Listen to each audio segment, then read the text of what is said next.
नमस्कार दोस्तों। अब एक मैन्युफैक्चरिंग यूनिट रन कर रहे हैं या तो ट्रेडिंग बिजनेस कर रहे हैं। हर बिजनेस में वर्किंग कैपिटल की जरूरत होता है और ये वर्किंग कैपिटल नीड फुलफिल करने के लिए बैंक कैस्केड लोन देते हैं। आपको लगता है कि आप एक अच्छा बिजनेस रन कर रहे हैं और आपको कैस्केड लोन मिलना चाहिए, तो आप बैंक में चला गए हैं कैस्केड लोन एप्लीकेशन करने के लिए। बैंक मैनेजर भी बता रहे हैं कि आपने बहुत बढ़िया बिजनेस कर रहे हैं और आपको कैस्केड लोन मिल सकते हैं। मगर यहाँ पे लोन देने के लिए हर बैंक का कुछ पैरामीटर रहते हैं, एलिजिबिलिटी क्राइटेरिया रहते हैं। उस एलिजिबिलिटी क्राइटेरिया को प्रूव करने के लिए आपको डॉक्यूमेंट सबमिट करना होगा लोन एप्लीकेशन करने के टाइम पे। आप सही तरह से सारा डॉक्यूमेंट सबमिट नहीं कर पाओगे तो आपको लोन नहीं भी मिल सकते हैं, लोन रिजेक्ट हो सकते हैं। कुछ कुछ केसेस में ऐसे भी दिखाया गया है एक दो डॉक्यूमेंट्स के लिए लोन रुक जाता है। कैस्केड लोन में क्या क्या डॉक्यूमेंट्स चाहिए इस वीडियो में मैं डिटेल में बताएंगे। सबसे पहले समझ लेते हैं व्हाट इज कैस्केड लोन। आपका वर्किंग कैपिटल नीड फुलफिल करने के लिए बैंक ये कैस्केड लोन देते हैं। मान लो आप एक मैन्युफैक्चरिंग यूनिट रन कर रहे हो, वहां पे आपको रॉ मटेरियल्स की जरूरत होता है, वेजेस पे करना पड़ता है, इलेक्ट्रिसिटी फ्यूल चार्जेस भी वहां पे जरूरत हो सकते हैं। तो ये जो डे टू डे एक्सपेंडिचर है इसको फुलफिल करने के लिए बैंक कैस्केड लोन देता है और ये शॉर्ट टर्म लोन है, 12 महीने के लिए प्रोवाइड किया जाता है। हाँ, 12 महीने बाद इसको आप रिन्यूअल कर सकते हो। यहाँ पे हर महीने के लिए आपको ईएमआई पे नहीं करना होगा, सिर्फ आपको इंटरेस्ट सर्व करना होगा जितना आप यूटिलाइज करोगे। या मान लो यहाँ पे 1 करोड़ का एक लिमिट दिया है और आपका जरूरत के हिसाब से आपने 50 लाख उठाया है, 15 दिन आपने यूटिलाइज किया, उसके बाद फिर से अकाउंट में डिपॉजिट कर दिया है। इसके लिए एक अकाउंट प्रोवाइड किया जाता है। तो 15 दिन के लिए 50 लाख का जो ब्याज होता है, इंटरेस्ट होता है, वही आपको पे करना होगा। पूरा 1 करोड़ के लिए आपको पे नहीं करना है। जब फिर से आपको जरूरत होता है उस टाइम पे आप पैसा उठाओगे और उस टाइम के लिए आपको इंटरेस्ट पे करना है। कैस्केड लोन अनसिक्योर्ड हो सकते हैं और सिक्योर्ड भी हो सकते हैं। अब 10 लाख का लोन ले रहे हैं तो उस केस में आपको एडिशनल कोलेटरल देने की कोई जरूरत नहीं है। फिर भी दोनों केस में आपका स्टॉक और बुक डेट्स हाइपोथिकेशन रहते हैं। मगर कुछ कुछ केसेस में बैंक सिक्योरिटी लेते हैं। अब 1 करोड़ 2 करोड़ का लोन ले रहा है, उस केस में आप सीजीटीएमएसी स्कीम के अंदर में एप्लीकेशन करोगे तो वहां पे भी एडिशनल कोलेटरल नहीं देता है, क्योंकि गवर्नमेंट यहाँ पे 75% तक गारंटी देता है। अब ये सीजीटीएमएसी स्कीम 5 करोड़ तक इनहेंस कर दिया है। फिर भी आप 5 करोड़ के लिए लोन के लिए एप्लीकेशन करोगे और वहां पे आपका एलिजिबिलिटी आ जाएगा, अप्रूवल मिल जाएगा, तो उस केस में हो सकता है बैंक आपको 25% के लिए एडिशनल कोलेटरल मांगे, क्योंकि यहाँ पे आपको 4 करोड़ के लिए गवर्नमेंट गारंटी दे रहा है और 1 करोड़ का गारंटी नहीं दे रहा है। इसलिए बैंक यहाँ पे 1 करोड़ के लिए एक प्रॉपर्टी मांग सकते हैं। अब ऐसा भी हो सकता है आपने सीजीटीएमएसी स्कीम के अंदर में नहीं जाना चाहते हो, अब सिंपली एक कैस्केड लोन लेना चाहते हो 1 करोड़ का, तो उस केस में बैंक आपका 1 करोड़ प्रॉपर्टी वैल्यूएशन का एक एडिशनल सिक्योरिटी मांग सकते हैं। हो सकते है ये आपका घर हो सकता है आप जिस प्लेस में बिजनेस कर रहे हो, वर्कशॉप या तो इंडस्ट्रियल प्रॉपर्टी वो है, वो आप यहाँ पे सिक्योरिटी हिसाब से रख सकते हो। अब ये कैस्केड लोन न्यू बिजनेस के लिए भी देता है, एग्जिस्टिंग बिजनेस के लिए देता है। मगर ज्यादातर केसेस में ये एग्जिस्टिंग बिजनेस में ही कैस्केड लोन मिलता है। और एग्जिस्टिंग बिजनेस मतलब आपका बिजनेस 3 साल पुराना होना चाहिए। यहाँ पे मैं जितना सारा डॉक्यूमेंट्स के बारे में बताएंगे ये एग्जिस्टिंग बिजनेस के लिए बताएंगे, वीडियो के एंड में न्यू बिजनेस के लिए थोड़ा बहुत बता देंगे। बैंक हर कंपनीज को कैस्केड लोन देता है, जैसे कि proprietorship company, partnership companies, private limited company, limited liability partnership, limited company. अब ये लोन लेने के लिए क्या क्या डॉक्यूमेंट्स चाहिए इसको मैं मेजरली 3 पार्ट में डिवाइड किया हूँ। पहला है केवाईसी डॉक्यूमेंट, दूसरा है इनकम प्रूफ और तीसरा है प्रॉपर्टी डॉक्यूमेंट्स। मगर आप 10 लाख के अंदर में ये कैस्केड लोन ले रहे हैं तो उस केस में प्रॉपर्टी डॉक्यूमेंट्स देने की जरूरत नहीं है। और सीजीटीएमएसी स्कीम के अंदर में आप लोन ले रहे हैं जहाँ पे आपको एडिशनल कोलेटरल नहीं लग रहा है तो उस केस में भी ये प्रॉपर्टी डॉक्यूमेंट्स नहीं चाहिए। सिर्फ आपको केवाईसी डॉक्यूमेंट्स और इनकम प्रूफ देके लोन ले सकते हो। मगर एडिशनल कोलेटरल आप मांग रहे हैं जहाँ पे आप घर या तो फैक्ट्री मॉर्गेज कर रहा है तो उस केस में आपको प्रॉपर्टी डॉक्यूमेंट्स भी देना पड़ेगा। सबसे पहले आता है केवाईसी डॉक्यूमेंट्स। देखिए हर लोन के लिए केवाईसी डॉक्यूमेंट्स देना पड़ता है, जहाँ पे PAN card, Aadhaar card, address proof और फोटो देना होगा। एड्रेस प्रूफ के अंदर में आप voter ID card, driving licence, passport, electricity bill कोई भी एक डॉक्यूमेंट्स दे सकते हैं। ये सिर्फ प्रोप्राइटरशिप कंपनी के लिए प्रोप्राइटर का जरूरत होता है ऐसा नहीं है।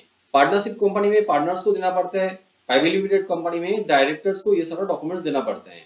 पार्टनरशिप कंपनी में पार्टनरशिप कंपनी का केवाईसी भी देना पड़ता है, जैसे कि PAN card of the partnership firm and partnership deed. Business registration proof देना है, जैसे कि ट्रेड लाइसेंस या तो सर्टिफिकेट ऑफ एनलिस्टमेंट। उद्यमदाता रजिस्ट्रेशन सर्टिफिकेट अभी मैंडेटरी हो चुका है और अपडेटेड लाइसेंस। बिजनेस 3 साल पुराना होना चाहिए तो आपको 3 साल का ट्रेड लाइसेंस देना है। मगर अप टू डेट लाइसेंस भी यहाँ पे देना होगा जिस टाइम पे आप लोन के लिए एप्लीकेशन कर रहे हैं। आपका बिजनेस में पॉल्यूशन कंट्रोल का सर्टिफिकेट इम्प्लीमेंट होगा तो वहां पे पॉल्यूशन कंट्रोल का एनओसी भी देना है, और फूड लाइसेंस ऐसा कोई लाइसेंस रहे तो भी यहाँ पे सबमिट करना होगा। प्राइवेट लिमिटेड कंपनी के लिए प्राइवेट लिमिटेड का कुछ स्पेशल डॉक्यूमेंट है, उनका केवाईसी डॉक्यूमेंट्स है वो देना होगा, जैसे कि company PAN card, memorandum of association, article of association, letter of incorporation, share holding pattern, KYC documents of all directors. हाँ, हमेशा ऑल डायरेक्टर्स की जरूरत नहीं होता है, 50% से ज्यादा शेयर होल्डिंग रहता है उन डायरेक्टर का ऑथोराइजेशन रहेगा तो वो सारा डायरेक्टर का केवाईसी डॉक्यूमेंट्स देने से भी चलेगा। ओनरशिप प्रूफ, ये भी बहुत इंपॉर्टेंट है। आपका घर या तो आपका बिजनेस प्लेस कोई भी एक आपका नाम पे रहना चाहिए, उसके लिए आपको डॉक्यूमेंट सबमिट करना है। मान लो आपका नाम पे कोई घर या तो बिजनेस प्लेस नहीं है, आपका नियर रिलेटिव यानी कि आपका मम्मी पापा के नाम पे घर रहे तो भी ये लोन आपको मिल सकते हैं। मगर आपने दोनों प्लेस में रेंटेड रहते हो, घर में और बिजनेस जहाँ पे रन कर रहे हो वहां पे भी रेंटेड है, तो उस केस में ये लोन मिलना मुश्किल है। अब आता है इनकम प्रूफ। इनकम प्रूफ के अंदर में आपको आईटी फाइल देना है लास्ट 2 इयर्स का। कुछ कुछ बैंक 3 इयर्स के लिए भी आईटी फाइल मांग सकते हैं, जिसके अंदर में आपको profit and loss account statement रहना चाहिए, बैलेंस शीट भी रहना चाहिए और सब में कंप्यूटेशन भी रहना चाहिए। ये सारा डॉक्यूमेंट्स ये अटेस्टेड होना चाहिए। अभी सारा डॉक्यूमेंट्स में यूडिन नंबर भी यहाँ पे देना है। आपका बिजनेस में ऑडिट हो रहा है तो उस केस में आपको 3CB 3CD सबमिट करना पड़ेगा। आपका बिजनेस में जीएसटी इंप्लीमेंट है तो उस केस में आपको जीएसटी रजिस्ट्रेशन सर्टिफिकेट देना होगा, और 1 साल के लिए आपको जीएसटी रिटर्न भी सबमिट करना पड़ेगा। बैंक स्टेटमेंट 6 महीने के लिए देना है, कुछ कुछ बैंक में 1 ईयर के लिए भी बैंक स्टेटमेंट मांग सकते हैं। यहाँ पे एक चीज आपको जरूर ध्यान में रखना है, जो सेल आपने दिखाया है और जीएसटी रिटर्न दिखाया है उस हिसाब से ये बैंक स्टेटमेंट में ट्रांजेक्शन भी रहना चाहिए। कम से कम बैंक 80% से 90% तक ट्रांजेक्शन मांगता है, तभी जाके ये सारा वर्किंग कैपिटल और कैस्केड लोन प्रोवाइड करते हैं। जहां तक अच्छा बैंक ये पैरामीटर फॉलो करते हैं। लोन ट्रैक रिकॉर्ड्स, जहां तक कंपनीज में ऑलरेडी एग्जिस्टिंग बिजनेस लोन रहते हैं या तो दूसरा कोई लोन भी हो सकता है, तो उस लोन का सैंक्शन लेटर आपको देना होगा जितना सारा ऑनगोइंग लोन है, और लोन अकाउंट स्टेटमेंट भी प्रोवाइड करना होगा 1 साल के लिए। आपका लोन ऑलरेडी क्लोज हो चुका है तो उसके में आपको नो ऑब्जेक्शन सर्टिफिकेट प्रोवाइड करना है। कैस्केड लोन लेने के लिए जिस साल में आप लोन के लिए एप्लीकेशन करने के लिए जा रहा है उस टाइम पे आपको estimated balance sheet, profit and loss account और प्रोजेक्टेड बैलेंस शीट भी मांगता है। यहाँ पे कुछ सुविधा भी होता है, प्रोजेक्टेड बैलेंस शीट के हिसाब से आपको लोन अमाउंट भी ज्यादा होता है। अब आता है प्रॉपर्टी डॉक्यूमेंट्स, जहाँ पे आपको एडिशनल कोलैटरल के हिसाब से घर या तो आपको इंडस्ट्रियल प्रॉपर्टी देना है, वहाँ पे ये इंप्लीमेंट होगा, एप्लीकेबल होगा। जिस जमीन में आपका घर है उसका टाइटल डीड देना है, चेन डीड देना है। अब ये चेन डीड क्या होता है, जो डीड है उससे पहले जो प्रायर डीड था उसको चेन डीड कहते हैं, वो चेन डीड भी यहाँ पे सबमिट करना होगा, चाहे वो आपका घर के लिए हो चाहे वो आपका इंडस्ट्रियल प्रॉपर्टी के लिए है।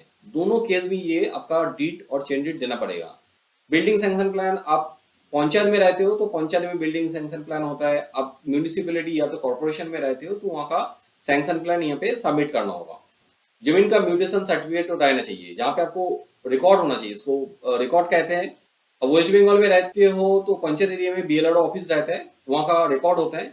म्यूनिसिपैलिटी और कॉर्पोरेशन में अलग से वहाँ का म्यूटेशन सर्टिफिकेट होता है, तो ये म्यूटेशन सर्टिफिकेट देना जरूरी है। Up to date property tax receipt आपको देना पड़ेगा सिविक अथॉरिटीज से। देखिए ये बहुत सिंपल डॉक्यूमेंट्स है, मगर इस डॉक्यूमेंट्स की वजह से भी कभी कभी लोन रुक जाता है, क्योंकि बैंक को एक गाइडलाइन दिया गया है जिन्होंने प्रॉपर्टी टैक्स क्लियर नहीं किया है उनको लोन मत दो, तो ये डॉक्यूमेंट भी आपको देना पड़ेगा। अब जितना सारा डॉक्यूमेंट्स मैं बताया हूँ हर बैंक के लिए सिमिलर होगा ऐसा नहीं है, किसी बैंक में थोड़ा डॉक्यूमेंट्स कम लग सकते हैं और ज्यादा भी लग सकते हैं, क्योंकि हर बैंक का अलग अलग पैरामीटर रहते हैं। जैसे मैं बताए थे न्यू बिजनेस के लिए क्या डॉक्यूमेंट्स चाहिए उसके बारे में भी मैं बताएंगे।